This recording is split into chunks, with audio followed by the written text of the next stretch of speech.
Welcome back my YouTube channel sociology live study. और प्रिय विद्यार्थियों, आज की जो क्लास है उसमें मैं आपको बताऊंगा जो बीए सेकंड ईयर अर्थात फोर्थ सेमेस्टर के जो विद्यार्थी हैं उनके सिलेबस के बारे में।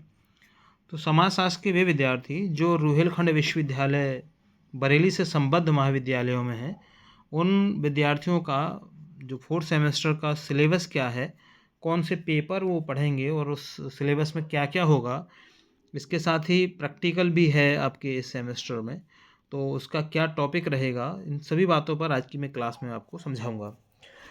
तो बिना समय गंवाए शुरू करते हैं। तो प्रिय विद्यार्थियों, पहले आप ये समझ लीजिए कि आपका जो फोर्थ सेमेस्टर होगा, उस फोर्थ सेमेस्टर में एक तो आपका थ्योरी का पेपर होगा और एक आपका प्रैक्टिकल का पेपर होगा। तो दोनों को हिंदी इंग्लिश दोनों में ही समझेंगे, जिससे कि किसी भी विद्यार्थी को कोई भी असुविधा ना रहे।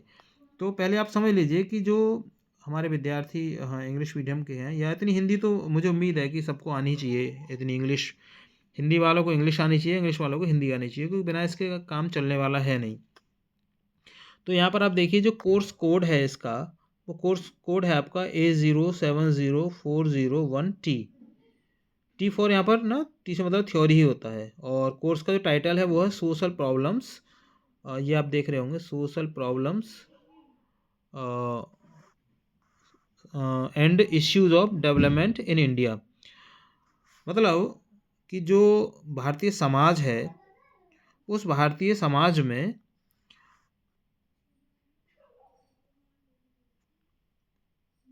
सोशल प्रॉब्लम्स एंड इश्यूज, सामाजिक समस्याएं और मुद्दे किसमें, विकास के। तो भारत में जो विकास हो रहा है, उस विकास में क्या मुद्दे हैं और क्या सामाजिक समस्याएं हैं, ये इस पेपर का नाम है। तो आपको बहुत ध्यान से इसको पढ़ना है, और आप इसमें उन सारे चैप्टर्स को भी यहाँ पे पढ़ेंगे इस पेपर में, जो आप डे टू डे लाइफ में अपनी सोसाइटी में फील करते हैं, जहाँ आप रहते हैं वहाँ उन सारी चीज़ों को देखते हैं। जिस समाज में आप रहते हैं वहाँ पर उन समस्याओं को आप देखते हैं, उन इश्यूज़ को, मुद्दों को आप देखते हैं जो विकास में आड़े आते हैं।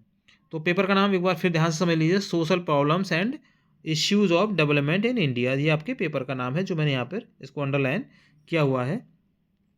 और जो कोर्स का जो कोड है वो है A070401T, है ना। एक बार इसको आप और देख लीजिए, ये वाला आपका कोर्स कोड है, ठीक है। तो अब जो देख लेते हैं इसके कौन कौन से टॉपिक हैं। तो यूनिट में अगर हम बात करें, तो आपके यूनिट है इसमें 1 2 3 4 5 6 7 8, यानी 8 यूनिट हैं। तो टॉपिक्स में आप देखिए, डेवियंस है, concept and meaning, definition, crime and juvenile delinquency, white collar crime. Second जो आपकी यूनिट है उसमें है corruption in public life, cyber crime, drug addiction, suicide और टेररिज्म।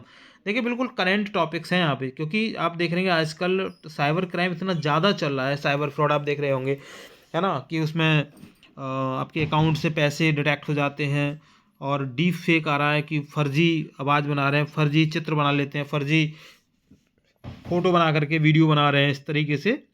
तो बहुत सारा आजकल ये सोसाइटी में आप देखें चल रहा है। थर्ड यूनिट है, इसमें है स्ट्रक्चर प्रॉब्लम्स, पॉवर्टी है, caste inequality problems, religious, ethnic and regional minorities, backward classes and Dalits.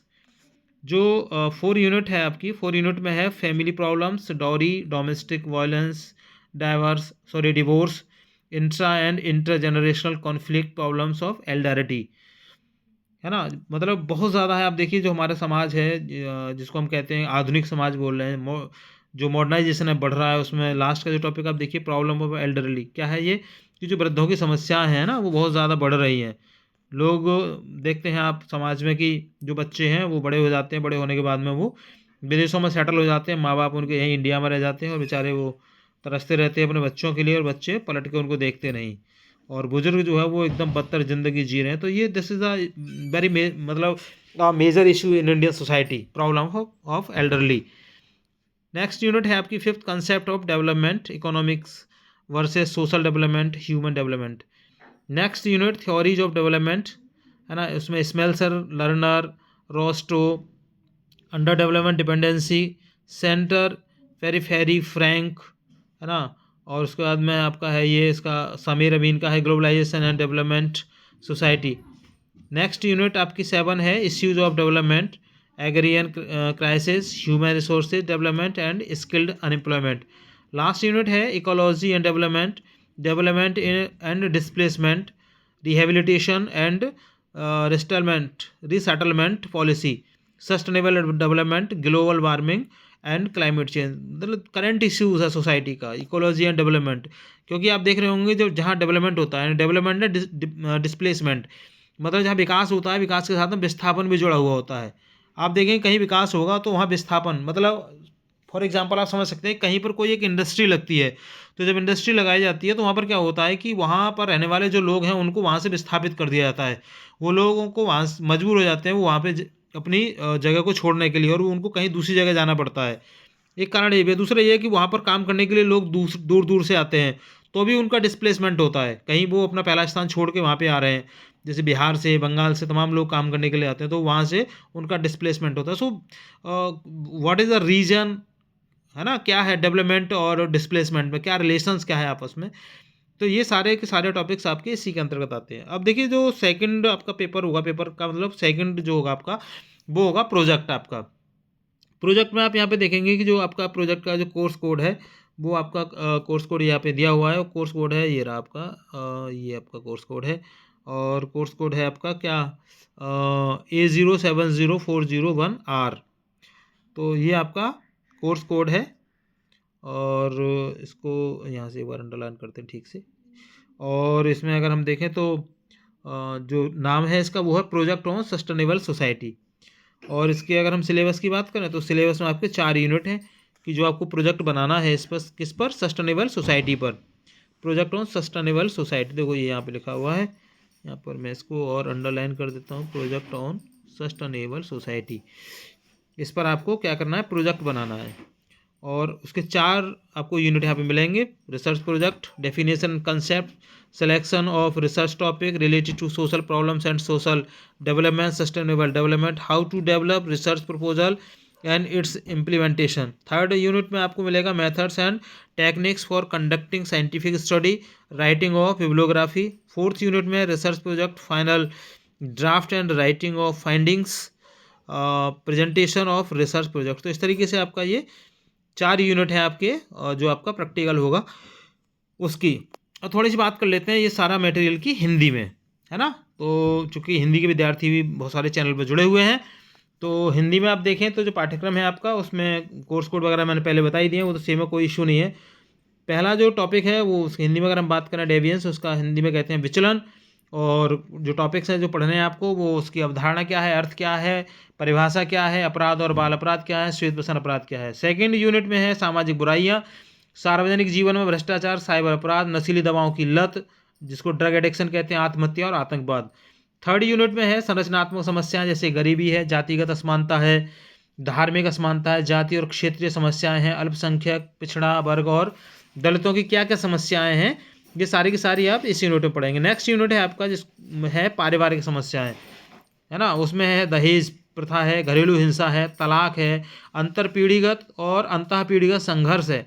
मतलब जो आज की पीढ़ी है उसमें और जो पूर्व की पीढ़ी है उसमें आपस में जो क्या द्वंद्व चल रहा है आप देख रहे होंगे।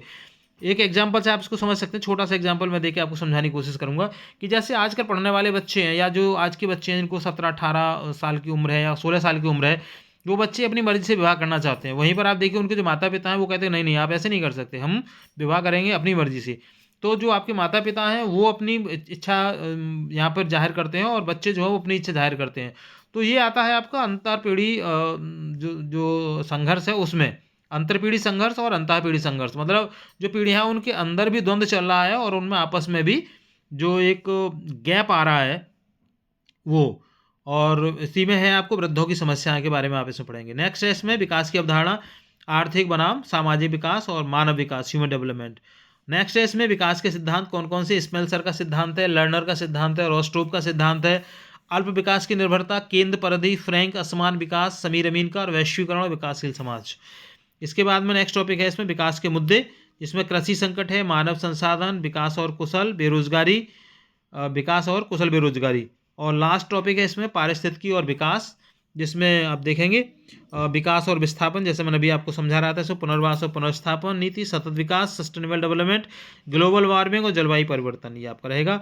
और जो सेकंड है जिसमें प्रोजेक्ट है आपका, कोर्स कोड मैंने आपको बताया था अभी, 0A070401R, और जो नाम है उसका वही, प्रोजेक्ट ऑन सस्टेनेबल सोसाइटी, है ना। देखो ये कोड एक बार मैं आपको और यहाँ पर भी इसको अंडरलाइन करके समझा देता हूँ। ये आपका दिया हुआ है, क्या है कोर्स कोड आपका, कोर्स कोड आपका ये रहा A070401R, और वो आपको है ही, प्रोजेक्ट ऑन सस्टेनेबल सोसाइटी है, सतत विकास समाज पर, सतत समाज पर परियोजना। 4 इसके यूनिट है इसमें। पहला है इसमें अनुसंधान परियोजना, इसमें आपको अनुसंधान की परिभाषा, अवधारणा, सामाजिक समस्या और सतत विकास से संबंधित शोध विषय का चयन। सेकंड है इसमें शोध प्रस्ताव रिसर्च प्रपोजल कैसे विकसित करें, उसका क्रियान्वयन कैसे करें। थर्ड है इसमें अध्ययन की तकनीकें, वैज्ञानिक अध्ययन के संचालन हेतु विधियां और तकनीकें, संदर्भ सूची, बिब्लियोग्राफी।